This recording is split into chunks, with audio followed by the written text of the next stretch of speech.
ओम शांति, ओम शांति, ओम शांति। 24/2/26 आज की डेट है। बाबा कह रहे हैं, मीठे बच्चे, तुमने अपने जीवन की डोर एक बाप से बांधी है ना। बाबा कल भी बाबा बोला ना कि पतंग की डोर किसके हाथ में है? बाबा के हाथ में। आज भी बाबा कह रहा है, याद दिला रहा है कि तुमने अपने जीवन की डोर एक बाप से बांधी है। तुम्हारा कनेक्शन केवल एक से है ना। चाहे जितने भी लोगों के बीच में हम रह जाएं, लेकिन हमारा कनेक्शन एक बाबा से ही होना चाहिए। एक से ही तोड़ निभाना है ना। सारा तोड़ एक बाबा से। बाबा तुम ही मेरे सब कुछ हो। तो जब बाबा से हम जुड़ते हैं, बाबा से योग युक्त होते हैं, तो किसी भी आत्मा के लिए ये नहीं आता है कि वो ऐसा वैसा, बस उसके लिए शुभ भावना जाता है कि वो भी अच्छा हो जाए, वो भी अच्छा हो जाए। तो इससे क्या होता है, हमारे मन बुद्धि में जो हिसाब किताब वो क्लियर भी होता है, और दूसरा कि नया पुण्य का खाता बनता भी जाता है।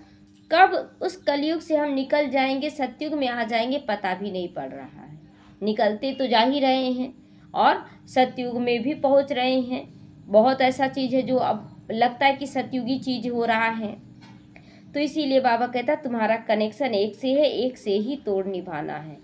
प्रश्न है, संगम युग पर आत्मा अपनी डोर परमात्मा के साथ जोड़ती है। इसकी रस्म अज्ञान में किस रीति से आ रही है ना। संगम युग पर आत्मा अपनी डोर परमात्मा के साथ जोड़ती है। इसकी रस्म अज्ञान में किस रीति से अभी भी चल रही है? उत्तर है, शादी के समय स्त्री का पल्लव पति के साथ बांधते हैं। स्त्री समझती है जीवन भर उनका ही साथी होकर रहना है मुझे, है ना। पूरी तरह से पति पर समर्पित हो जाती है। तुमने तो अब अपना पल्लव बाप से जोड़ लिया है। अभी हम अपना पल्लव किससे जोड़े हैं? शिव बाबा से। तुम जानती हो कि हमारी परवरिश आधा कल्प के लिए बाप द्वारा होगी। बाबा कहते हैं कि अभी जो स्त्री और पुरुष का बंधन होता है वो तो एक जन्म के लिए होता है, एक जन्म भी पूरा नहीं रख ले, कभी भी शरीर छोड़ देगा। लेकिन यहाँ पर हम बच्चे बाप से अपना बंधन बांध रहे हैं, और वो भी आधा कल्प के लिए। बाप हमसे छूट नहीं सकता, हम छोड़ नहीं सकते बाबा को, इतना समर्पण हो जाएगा। वीडियो ऑफ कर लीजिए ना उमा माता जी।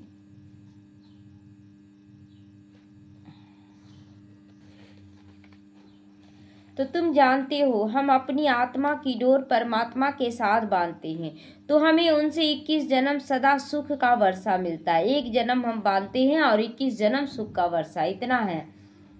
तो उस अल्पकाल की जीवन डोर से तो नीचे गिरते आए हैं। जो पति पत्नी वाला जीवन डोर होता है उसमें तो नीचे गिरते चले आए हैं। यह 21 जन्मों के लिए बाप की गारंटी है कि कोई उनसे अलग नहीं कर सकता है। एक बार बांध लिए मतलब इस जन्म में पूरा हम निभा लिए, तो 21 जन्म हमको कोई अलग नहीं कर सकता है उनसे। तुम्हारी कमाई कितनी जबरदस्त है ना। एक जन्म हमको निभाना बाप के साथ पूरी तरह से समर्पण भाव होकर, कुछ भी सोचना नहीं। अगर अच्छे से आप श्रीमत प्रमाण समझ कर करते हैं तो बुरा हो ही नहीं सकता है।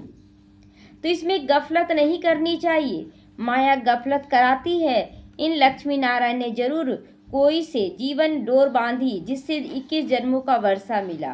तुम आत्माओं की परमात्मा से जीवन डोर बांधी जाती है। कल्प कल्प उनकी तो गिनती नहीं है। कल्प की गिनती है कि कितनी बार कल्प में हम बांधे हैं? नहीं। बुद्धि में बैठता है कि हम शिव बाबा के बने हैं, उनसे जीवन डोर बांधी है।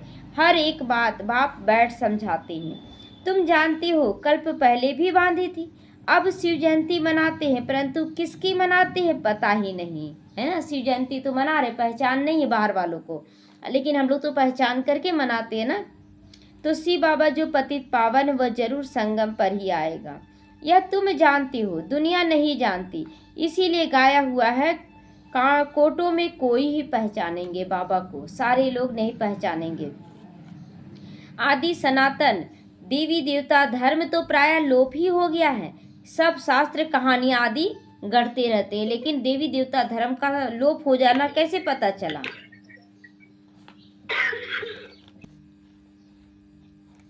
तो देवी देवता धर्म लोप हो गया, इसका पता कैसे पड़ता है? वो देवताई संस्कार नहीं, वो खान पान नहीं, वो पवित्रता नहीं। तो इस तरह से पता चलता है कि देवी देवता को मानने वाले हैं, जानने वाले कोई भी नहीं है। तो यह धर्म है ही नहीं, तो जाने कैसे, है ना। मानने वाले सब हैं लेकिन जानने वाले कोई भी नहीं। अभी तुम जीवन की डोर बांध रहे हो, आत्माओं की परमात्मा के साथ डोर जुटी हुई है। इसमें शरीर की कोई बात नहीं है ना। लोग बोलते हैं ना कि कैसे याद करें, हम तो इतने बंधन में। कौन है बंधन में? आत्मा की शरीर? शरीर बंधा हुआ, आत्मा थोड़ी बंधी हुई है। आप आत्मा को तो बांध नहीं सकते हैं। तो मन बुद्धि से आपको याद करना ना। अगर दिन रात लगा दे हम याद करने में, बंधन छूटेगा कि नहीं? छूटेगा ना। अब कर्म नहीं छोड़ने के लिए बाबा बोल रहा है, घंटों बैठने के लिए बाबा नहीं बोल रहा है, लेकिन मन बुद्धि में केवल एक बाबा से रिश्ता रखना है सब कुछ करते हुए, तो कोई बंधन नहीं रहेगा, ना शरीर का बंधन ना देहधारियों का। तो भल घर में भी बैठे रहो, बुद्धि से तो याद करना है ना। बाबा कहता भल घर में भी बैठो, बुद्धि से याद करना है। तुम आत्माओं की जीवन डोर बांधी हुई है। पल्लव बांधते हैं ना, तो यह स्थूल पल्लव, और यह है आत्माओं का परमात्मा के साथ योग। भारत में शिव जयंती भी मनाते, परंतु कब आए थे बाबा यह किसी को भी पता ही नहीं। श्री कृष्ण की जयंती कब, राम की जयंती कब, यह भी नहीं जानते, है ना। श्री कृष्ण कब आए, भल बोलते हैं जन्माष्टमी अष्टमी दिन आए, तो वो 8 जन्म होता है, इसीलिए नहीं जानने के कारण क्या बोलते हैं कि कृष्ण का जन्म द्वापर में हुआ। गलत कर दिए ना। तो बच्चे, तुम त्रिमूर्ति शिव जयंती अक्षर लिखते हो, परंतु इस समय 3 मूर्तियां तो है नहीं। इस समय 3 मूर्तियां तो है नहीं। तुम कहोगे शिव बाबा ब्रह्मा द्वारा सृष्टि रचते हैं, तो ब्रह्मा साकार में जरूर चाहिए ना, परंतु बाकी विष्णु और शंकर इस समय कहाँ हैं? तुम त्रिमूर्ति कहते हो, तो यह तुम समझने की बातें है ना। त्रिमूर्ति क्या चीज है? ब्रह्मा बाबा भी त्रिमूर्ति बना, शिव बाबा त्रिमूर्ति रचता है, और हम सबको त्रिमूर्ति स्वरूप में बनाता भी है। हम खुद के लिए भी ब्रह्मा विष्णु शंकर तीनों ही बनते हैं। तो त्रिमूर्ति का अर्थ ही है ब्रह्मा विष्णु शंकर, कि ब्रह्मा बनकर अपने अंदर दैवी गुणों की धारणा करना, विष्णु बनकर उसी धारणा के अनुसार दूसरों की पालना करना, और फिर ज्ञान युक्त होकर अपने अंदर की कमी कमजोरी विषय विकार को विनाश करना। तीनों का रूप हो गया।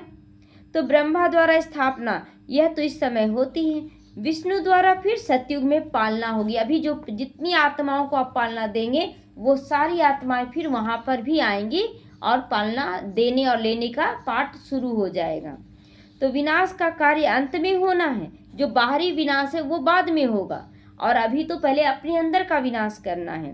तो यह आदि सनातन देवी देवता धर्म भारत का ही एक है।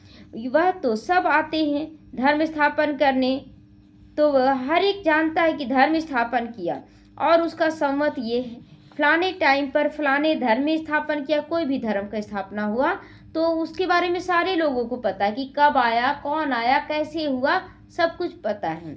भारत का किसी को पता नहीं, भारत का देवी देवता धर्म कब स्थापन हुआ ये नहीं पता है किसी को। गीता जयंती शिव जयंती कब हुई किसी को पता नहीं। श्री कृष्ण और राधे की आयु में कितना वर्ष का फर्क होगा? देखिए बाबा क्या बताया, 2-3 वर्ष का फर्क होगा, मात्र 2-3 वर्ष का। तो इसलिए ना मुरली में ही क्लियर किया गया कि मम्मा, जैसे ब्रह्मा बाबा मम्मा का क्या थे? ब्रह्मा बाबा मम्मा के क्या बने? मम्मा उनको जन्म देंगे नहीं, अभी पिता के रूप में, अब बाप और बेटी के रूप में है ना।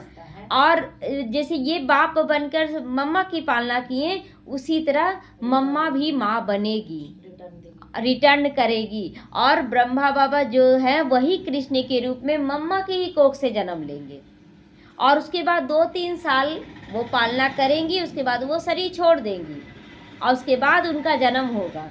और उसके बाद ये जो कृष्ण की पालना है ना, दादी प्रकाश मणि और दीदी मनमोहिनी के द्वारा होगा। ये सब बहुत क्लियर बातें हैं कि कैसे कैसे, मतलब इसीलिए ना शास्त्रों में लिखाया गया कि देवकी और वासुदेव जन्म दिए और पालना हुआ यशोदा और नंद जी के द्वारा, है ना। तो ये सारा कुछ कितना सुंदर, मतलब पालना, ये आत्माओं का पाठ चल रहा है, शरीरधारियों का नहीं कि वो बाप बेटा तो ये बेटी बनी, वो पत्नी बनाओ पति बना, ये कैसा मतलब चल रहा है पार्ट। तो आज बाबा क्लियर करे कि 2-3 साल का फर्क होगा राधे का जन्म में। सतयुग में जरूर पहले कृष्ण ने जन्म लिया होगा फिर राधे ने, परंतु सतयुग कब था ये भी किसी को ही पता नहीं।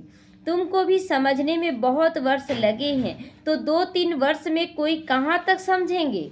2-3 वर्ष में कोई ज़्यादा नहीं कोई समझेगा। तो बाप तो बहुत सहज समझा देते, वह है बेहद का बाप, जरूर उनसे सबको वर्षा मिलना चाहिए। ओ गॉड फादर कहकर याद करते हैं। तो लक्ष्मी नारायण का मंदिर है, ये स्वर्ग में राज्य करते हैं थे, परंतु उनको यह वर्षा किसने दिया।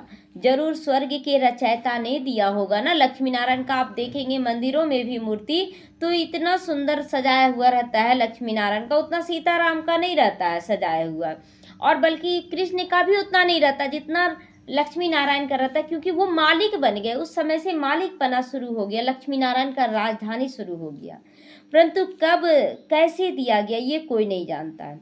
तुम बच्चे जानते हो कि जब सतयुग था तो और कोई धर्म नहीं था। सतयुग में हम पवित्र थे, कलयुग में हम पतित बन गए। तो संगम पर ज्ञान दिया होगा, सतयुग में नहीं ज्ञान दिया होगा, है ना। सतयुग में नहीं ज्ञान दिया, ज्ञान अभी दिया गया, वो संस्कार अभी भरा जा रहा है, वहाँ तो प्रारब्ध है। तो जरूर अगले जन्म में ज्ञान लिया होगा, तुम अभी ले रहे हो, है ना। नशा चढ़ा रहा बाबा कि हम भी तो उसी समय है संगम युग पर ज्ञान ले रहे हैं और फिर सतयुग में महाराजा महारानी बनेंगे। तो तुम जानते हो आदि सनातन देवी देवता धर्म की स्थापना बाप ही करेगा। श्री कृष्ण तो सतयुग में था, उनको ये प्रारब्ध कहाँ से मिली। लक्ष्मी नारायण ही राधे कृष्ण थे, यह कोई नहीं जानता, है ना। हम लोग भी नहीं जानते थे राधे कृष्ण अलग हैं, बोलते ना कि राधा को छोड़े और उसका रुक्मिणी से शादी की है, ऐसे दिखाते हैं, जबकि राधा कृष्ण बचपन का रूप है और लक्ष्मी नारायण शादी के बाद युगल जोड़ी का रूप है। तो बाप कहते हैं जिन्होंने कल्प पहले समझा था वही समझेंगे। यह तो सैपलिंग लगता है, मोस्ट स्वीटेस्ट झाड़ का कलम लगता है। तुम जानते हो आज से 5000 वर्ष पहले भी बाप ने आकर मनुष्य से देवता बनाया था। ये कल्प कल्प की बात है। हर रोज सुबह उठते हैं, खाना बनाते हैं, सब कुछ काम करते हैं कि नहीं, उसी तरह ये कल्प की बात है। अभी तुम ट्रांसफर हो रहे हो, हुए नहीं हो रहे हैं। जैसे जैसे कलयुग को छोड़ेंगे ना तो सतयुग में एंट्री अपने आप समझ में आने लगेगा, हल्कापन कैसे करना है, कैसे रहना है, रॉयल्टी वो लाना है। अगर यहाँ रॉयल्टी नहीं आया ना तो फिर वहाँ के दास दासी बनेंगे, वो संस्कार यहीं मर्ज करना है। तो पहले ब्राह्मण बनना है, बाजुली खेलते हैं ना, चोटी जरूर आएगी। बरोबर हम अभी ब्राह्मण बने हैं, यज्ञ में तो जरूर ब्राह्मण चाहिए ना। यह शिव व रुद्र का यज्ञ चल रहा है, रुद्र ज्ञान यज्ञ इसको ही कहा जाता है। श्री कृष्ण ने यज्ञ नहीं रचा, इस रुद्र ज्ञान यज्ञ से विनाश ज्वाला प्रज्वलित होती है। जो बाबा यज्ञ रचा इसमें विनाश ज्वाला प्रज्वलित होती है, जिसे देखकर अनेक आत्माओं में भी आता उमंग उत्साह कि हम भी अपने विकारों का स्वाहा कर दें, अपनी कमी कमजोरियों का स्वाहा कर दें, हमको भी ऐसा बनना है। आकर्षण होता है कि नहीं, समर्पित बहनों को देखते हैं तो लगता है कि कैसे हम लोग भी इसी तरह बन जाएं। तो यह शिव बाबा की का यज्ञ पतितों को पावन बनाने के लिए है। रुद्र शिव बाबा निराकार है, वह यज्ञ कैसे रचे। जब तक मनुष्य तन में ना आए तो समझाएंगे कैसे। इसीलिए ना किसी तन में आए तो वो तो आए, कुमारे तन में भी नहीं आए। शिव बाबा चाहते तो आ सकते थे ना, लेकिन उनका रोल है पतित तन में आना, तो इसलिए ब्रह्मा के तन में आए। तो हम लोग भी सोचे बहुत भाग्यशाली हम लोग भी हैं कि बाबा हमारे द्वारा भी करवा रहा है। तो मनुष्य ही यज्ञ रचते हैं, सूक्ष्म व मूल वतन में ये सब बातें नहीं होती हैं। बाप समझाते ये संगम युग है। जब लक्ष्मी नारायण का राज्य था तो सतयुग था, अभी तुम बन रहे हो। यह जीवन की डोर आत्माओं की परमात्मा के साथ है। तो हम अपना सारा जीवन डोर संपूर्ण रूप से समर्पण किए हैं कि अभी भी अटके हुए हैं दुनियादारी में, बंधन में नहीं। 1 सेकंड में हम लोगों को उड़ना है, अचानक के पाठ में। तो यह डोर क्यों बांधी है, सदा सुख का वर्षा पाने के लिए। और देखिए अगर एक बच्चा भी घर का निकलता है तो तेरे भाने सबका भला हो जाता है। इसलिए नहीं अटके, किसी में अटक रहे हैं यानी आप खुद भी फंसे हुए हैं, मतलब खाई में गिरे हैं, हम भी खाई में गिरे हैं, उसको भी पकड़ के बैठे हैं। ना हम निकल रहे ना उसको निकलने दे रहे हैं, तो यही गलत है। तो तुम जानते हो बेहद के बाप द्वारा हम लक्ष्मी नारायण बने हैं। बाप ने समझाया है कि तुम सो देवी देवता धर्म के थे, तुम्हारा राज्य था, पीछे तुम पुनर्जन्म लेते लेते फिर क्षत्रिय धर्म में आए। पूरा चक्र लगवा रहा बाबा। सूर्यवंशी रजाई चली गई, फिर चंद्रवंशी आ गया। तुमको मालूम है हम ये चक्र कैसे लगाते हैं? पता है कैसे लगाते हैं? इतने इतने जन्म लिए, कितने कितने, सतयुग में कितने जन्म होंगे? 8 जन्म होगा, फिर त्रेता युग में 12 जन्म, और द्वापर में 21 जन्म, और कलयुग में 42। याद रखना है सबको, एक दो को नहीं, सबको अपना चक्र याद करना है ना। तो भगवान उवाच, हे बच्चे तुम अपने जन्मों को नहीं जानते। हम लोग नहीं जानते थे, मैं जानता हूँ। अब इस समय इस तन में 2 मूर्ति है, इस तन में 2 मूर्ति है, ब्रह्मा तन में, ब्रह्मा की आत्मा और शिव परमात्मा की, शिव परमात्मा है ना, इसलिए तो शिव बाबा का भी मंदिर और ब्रह्मा बाबा का भी मंदिर बना। इस समय 2 मूर्ति इकट्ठी है, 2 मूर्ति, ब्रह्मा और शिव। तो इसीलिए शंकर को कभी पाठ में आता ही नहीं, शंकर कभी पाठ में नहीं आया। बाकी विष्णु सतयुग में है, लेकिन जो ब्रह्मा है ना, जो अपने अंदर की बुराइयों का विनाश के निमित्त बना, तो इसलिए यहाँ ब्रह्मा और शिव बाबा कंबाइंड है, 2 मूर्ति हैं। और इसी तरह यहाँ दिखाते शंकर और शिव का दिखा देते हैं। तो बाकी विष्णु सतयुग में है। तुम अभी ब्राह्मण सो देवता बनोगे, हम सो का अर्थ वास्तव में यही है। उन्होंने तो कह दिया आत्मा सो परमात्मा बन जाते हैं, नहीं, परमात्मा सो आत्मा, कितना फर्क है ना, परमात्मा सो आत्मा बन जाएगा। रावण के आने से ही रावण की मत शुरू हो गई ना। सतयुग में तो ये ज्ञान ही प्राय लोप हो जाएगा। यह सब होना ड्रामा में नूंधा हुआ है, तब तो बाप आकर स्थापन करे। अगर बच्चों के अंदर ज्ञान रहेगा ही तो बाप क्यों आएगा, क्यों आएगा, उसका काम ही क्या है। तो इसीलिए ये लोप होना भी कल्याणकारी है। अभी है संगम, तो बाप कहते हैं कल्प के संगम युग पर आकर तुमको मनुष्य से देवता बनाता हूँ, ज्ञान यज्ञ रचता हूँ। बाकी जो है भी है इन आँखों से दिखने वाली चीजें इस यज्ञ में क्या हो जाएंगी? स्वाहा हो जाएंगी, है ना। तो यह विनाश ज्वाला इस यज्ञ में प्रज्वलित होनी ही है। पतित दुनिया का तो विनाश होना है, नहीं तो पावन दुनिया कैसे हो। तुम कहते भी हो पतित पावन आओ, तो पतित दुनिया पावन दुनिया इकट्ठी रहेगी क्या? एक साथ होगा? दिन और रात एक साथ रहता है क्या? नहीं। तो पतित दुनिया का तो विनाश होगा ना, अंधेरे का विनाश होगा तब तो उजाला निकलेगा। तो इसमें तो खुश होना चाहिए, अगर विनाश हो रहा है तो खुश होंगे, अगर विनाश होगा तो। महाभारत की लड़ाई लगी थी जिसमें स्वर्ग के गेट खुले थे, तो कहते हैं ना वही महाभारत लड़ाई लगने वाली है। यह तो अच्छी बात है, पतित दुनिया खत्म हो जाएगी, पीस के लिए माथा मारने की दरकार ही क्या है।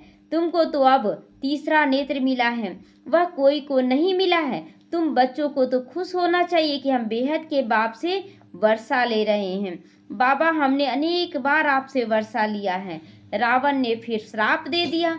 यह बातें याद करना सहज है कि नहीं सहज? जो बाबा बता रहा है उसको बुद्धि में दोहराते जाना है।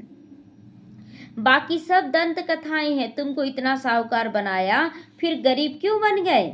यह सब ड्रामा में नूंद है। ये बनना ही, बच्चा जन्म लिए, बच्चे को बोले बुढ़ापे में कि तुम ऐसा शरीर कैसे बन गया, तुम्हारा बुढ़ापा कैसे हो गया, तो ये ड्रामा में नूंद है। जो बच्चा है वो फिर बड़ा होगा। गाया भी जाता ना, ज्ञान भक्ति वैराग्य। ज्ञान का प्रारंभ सतयुग त्रेता, भक्ति द्वापर कलयुग, और वैराग्य कब आएगा? वैराग्य कब आएगा? संगम युग में। हाँ, जब बाबा आते हैं ना तो तभी तो संगम युग बनता है। तो भक्ति से वैराग्य तभी हो ना जब ज्ञान मिले। तुमको ज्ञान मिला तब भक्ति से वैराग्य हुआ। अब क्यों भटके? बहुत भटक लिए, अब तो बाबा को याद करेंगे। सारी पुरानी दुनिया से वैराग्य होनी चाहिए। यह तो कब्रिस्तान है, 84 जन्म का चक्र लगाया, अभी घर चलना है, तो मुझे याद करो, मेरे पास चले आओगे। विक्रम विनाश हो जाएंगे और कोई उपाय नहीं, मुक्त होने का और कोई उपाय नहीं। तो योग अग्नि से पाप भस्म होंगे। जितना योग करेंगे, बाबा से योग युक्त रहेंगे दिन भर, तो पाप क्या होगा? भस्म होगा। इसका फल क्या मिलेगा? पाप भस्म होने पर आपकी बुद्धि का ताला खुलने लगेगा और अपने अंदर ही जागने लगेगा कि नहीं, हमको और अच्छा करना है और बाबा से जुड़ना है। तो गंगा स्नान से ये सब नहीं होगा, इसलिए गंगा स्नान करने जाएंगे क्या? नहीं।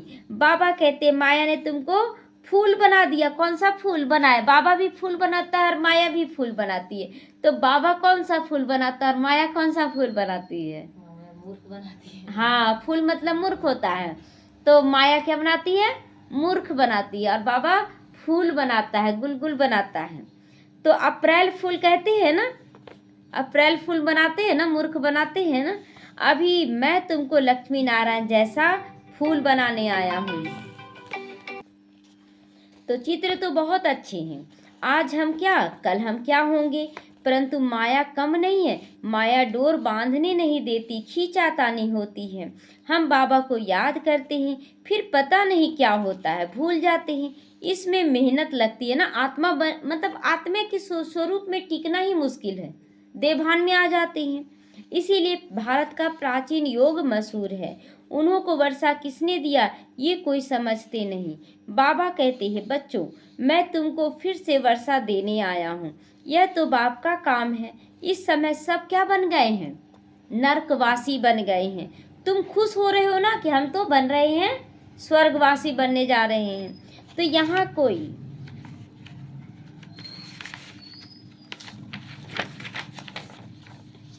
आते हैं, समझते हैं तो खुशी होती है। बरोबर ठीक बोल रहे हैं। 84 जन्मों का हिसाब है। बाप से वर्षा लेना है। बाप जानते हैं आधा कल्प भक्ति करके तुम थक गए हो। सच में थक गए हैं ना। ज्ञान में आने से पहले ना एक बार कौन सा था, अनंत पूजा था। अब अनंत पूजा घर में सारा पकवान बना लिए और बना लिए। जब मंदिर में पूजा करने गए तो सुबह से शाम हो गया, इतना पूजा करते करते। और जब भूख से तो चूहा कूद रहा था पेट में। तो शाम को जब खाने के लिए सोचे तो सारे लोग भूखे थे, सबको खिलाने लगे और सारा खाना खत्म हो गया। अब खाना खत्म हो गया तो और बोला ऐसा पूजा हमको करना ही नहीं है। अगर हम नहीं रहे तो सेवा कैसे करेंगे? उस दिन से मतलब इस तरह से करते करते पहले से ही भक्ति से वैराग्य आना शुरू हो गया था और सब छूटते गया। और अभी अब निश्चिंत है, बोले ऐसा होगा वैसा होगा। देखो सब अच्छा हो रहा है। अब पूजा पाठ कब तक किया जाता? जब तक हमको भगवान नहीं मिले। भगवान मिल गए, बस बात खत्म। तो मीठे बच्चे, बाप तुम्हारा सब थकावट दूर कर देंगे। अब भक्ति अंधियारा मार्ग पूरा होता है। कहाँ तक दुख धाम, कहाँ तक सुख धाम। मैं दुख धाम को सुख धाम बनाने कल्प के संगम युग पर आता हूँ। बाप का परिचय देना है सबको। बाप बेहद का वर्षा देने वाला है। एक की ही महिमा करनी है। शिव बाबा नहीं होता तो तुमको पावन कौन बनाता? ब्रह्मा बाबा भी नहीं बनाए पावन, कोई निमित्त भी नहीं बना रहे हैं। शिव बाबा बना रहा है ब्रह्मा तन में आकर। तो ड्रामा में सारी नूंद है। कल्प कल्प तुम मुझे पुकारते हो, हे पतित पावन आओ। शिव को जयंती है ना, शिव की जयंती है। कहते ब्रह्मा ने स्वर्ग की स्थापना की, फिर शिव ने क्या किया? जो शिव जयंती मनाते हैं, है ना। शिव बाबा तो गुप्त हो गया ना, तो नाम तो ब्रह्मा का हो गया। तो कुछ भी समझते नहीं। तुम्हारी बुद्धि में ज्ञान एकदम बैठ जाना चाहिए। डोर एक के साथ बांधी है तो फिर और कोई साथ नहीं बांधो, किसी का साथ नहीं बांधो, नहीं तो गिर पड़ेंगे। पारलौकिक बाप मोस्ट सिंपल है, बहुत साधारण रूप से आया है, बहुत अच्छे से समझ सकते हैं उनको। कोई ठाट बाट तो नहीं दिखा रहा शिव बाबा, एकदम साधारण तन में, साधारण कुटिया में रहने वाला बना। वह बाप तो मोटरों में, एरोप्लेन में घूमते हैं। यह बेहद का बाप कहते मैं पतित दुनिया में, पतित शरीर में बच्चों की सेवा करने के लिए आता हूँ। तुमने बुलाया, हे अविनाशी सर्जन आओ, आकर हमें कौन सा इंजेक्शन लगाओ? ज्ञान का इंजेक्शन लगाना, योग का इंजेक्शन लगाना ना। तो इंजेक्शन लग रहा है सबको, लग रहा है बीमारी दूर हो रही है। कौन सी बीमारी दूर हो रही है? दे अभिमान की, है ना, बीमारी दूर हो रही है। तो बाप कहते योग लगाओ, तुम्हारे पाप भस्म हो जाएंगे। बाप है ही 63 जन्मों का दुख हरता और 21 जन्मों का सुख करता। अच्छा, मीठे मीठे सीखी लदे बच्चों प्रति माता पिता बाप दादा का याद प्यार और गुड मॉर्निंग। रूहानी बाप की रूहानी बच्चों को नमस्ते। हम रूहानी बच्चों की रूहानी माता पिता बाप दादा को याद प्यार गुड मॉर्निंग और नमस्ते नमस्ते। शुक्रिया बाबा शुक्रिया। हम रहेंगे सदा हंसते हंसते, जाएंगे शिव बाबा के साथ परम धाम, आएंगे सतयुग में हंसते हंसते। ओम शांति। धारणा के लिए आज मुख्य सार है, अपने बुद्धि की डोर एक बाप के साथ ही बांधनी है, एक की ही श्रीमत पर चलना है। हम मोस्ट स्वीटेस्ट झाड़ की कलम लगा रहे, स्वीटेस्ट स्वीट स्वीटेस्ट और स्वीटर और स्वीटेस्ट है ना, 3 पार्ट होता है ना। तो बाबा कहता है अभी स्वीटेस्ट बनना है। स्वीटेस्ट के बाद स्वीटर होता है त्रेता, और भक्ति मार्ग हो गया स्वीट केवल, ठीक है, मीठा है, उतना मीठा भी नहीं है इसीलिए पहले स्वयं को बहुत बहुत मीठा बनाना है। याद की यात्रा में तत्पर रहकर विक्रम विनाश करना है। वरदान है, मनन शक्ति द्वारा हर पॉइंट के अनुभवी बनने वाले सदा शक्तिशाली और माया प्रूफ विघन प्रूफ भवा, है ना। विघन या माया हमारा बाल भी बाकार ना कर सके, इतना प्रूफ, वाटर प्रूफ बोलते हैं ना, तो उसी तरह विघन प्रूफ और माया प्रूफ बनना है। कि वाटर प्रूफ वस्त्र पहनते हैं तो पानी अंदर जाता है, सेफ रखता है ना, उसी तरह माया प्रूफ और विघन प्रूफ बनने के लिए क्या करना है, मनन शक्ति द्वारा हर पॉइंट का अंदर में मंथन करना। बाबा क्या बोल रहा है करने, जैसे शरीर की शक्ति के लिए पाचन शक्ति, हजम करने की शक्ति आवश्यक है ना, ऐसे आत्मा को शक्तिशाली बनाने के लिए मनन शक्ति जरूरी है। बाबा का ज्ञान को मंथन अंदर में करना। आज बाबा क्या बोला, मनन शक्ति द्वारा अनुभव स्वरूप हो जाना है, यही सबसे बड़ी शक्ति, अनुभव करना, हर पल अनुभव करना। जैसे हम साइलेंस में जाते हैं और बाबा को याद करते हैं, देखते हैं कि माया क्या कर सकती है, कुछ देर में आप देखेंगे वो शांत हो जाता है, तो फिर हमारी एनर्जी वेस्ट होने से बच जाती है, वेस्ट बन जाती है फिर। तो ऐसे ही अनुभवी कभी धोखा नहीं खा सकते हैं, सुनी सुनाई बातों में विचलित नहीं हो सकते। कोई कुछ बोल दिया, अच्छा ठीक है, उसको वही लगा तो बोलने दो, कोई बात नहीं, ऐसे सोचना है कि उसको जो लगा उसको बोलने दो, हमें तो अच्छे से चलना है। जो लोग हमेशा दूसरों को गिराने में लगे रहते हैं वो कभी ऊंचा नहीं उठ सकते। जो स्वयं को हमेशा ऊंचा उठाने में लगे रहते वो अपने को भी उठाते, दूसरों को भी उठाते हैं। तो हमें दूसरों के बारे में नहीं सोचना है कि वो गिर जाए, वो ऐसा हो जाए, हमें अपने आप को उठाना है और सबके लिए शुभभावना रखनी है।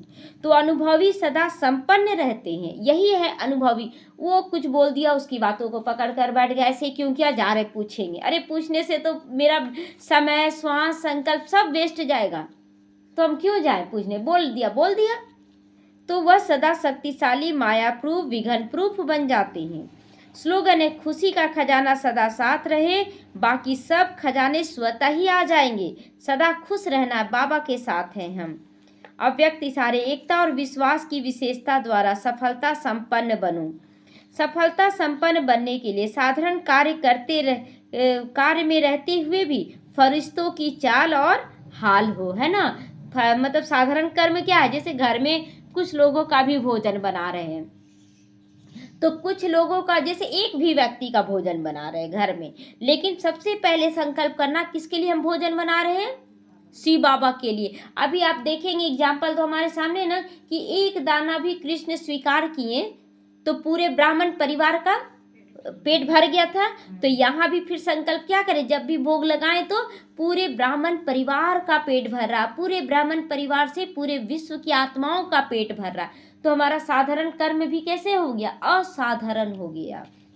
तो ऐसे नहीं कहो कि क्या करे, बात ही ऐसी थी, काम ही ऐसा था, सरकमस्टांस ही ऐसे थे, समस्या ऐसी थी, इसीलिए साधारणता आ गई, है ना। ये सब नहीं सोचना है, हमें बेहद की स्थिति बनानी है, तो हर पल आपका बेहद का हो सकता है। तो किसी समय भी, किसी भी हालत में भी आपका अलौकिक स्वरूप हर एक को अनुभव हो, है ना। करते हुए भी हमारे द्वारा जो भी कर्म हो, लोग अनुभव करें, ये अब साधारण नहीं है, ये अलग है, लोग खुद बोलने लगेंगे। तो जैसी बात वैसा अपना स्वरूप नहीं बनाओ, है ना। बात आया काम विकार का तो काम विकार जैसा रूप बन गया, क्रोध का आया तो क्रोध जैसा बन गया, नहीं। तो बातें आपको बदल ना दे, तब आपके समीप आएंगे ना। लोग पहले तो परीक्षा लेंगे हर तरह से बोलकर, जब देखेंगे ये तो बिल्कुल ठीक है, अच्छे से हैं, तब आपके समीप आएंगे, पहले परीक्षा लेंगे। तो एकता का संगठन फिर मजबूत होगा, है ना। एकता का संगठन बहुत मजबूत होगा, क्योंकि पालना देने के जब निमित्त बनते हैं ना, तो कहीं पर कड़ा का रूप भी आता। माँ कैसे पालना देती है, तो उस रूप में आना पड़ता है, लेकिन आपके अंदर की स्थिति आत्मिक हो, बाहर से एकदम कड़ा भी बन रहे हैं लेकिन अंदर से सॉफ्ट हो, तो उसमें क्या होता है कि बातों को हम पकड़ेंगे नहीं, वो किनारा हो जाएगा। जब सुधर गया, बात बात खत्म। ओम शांति।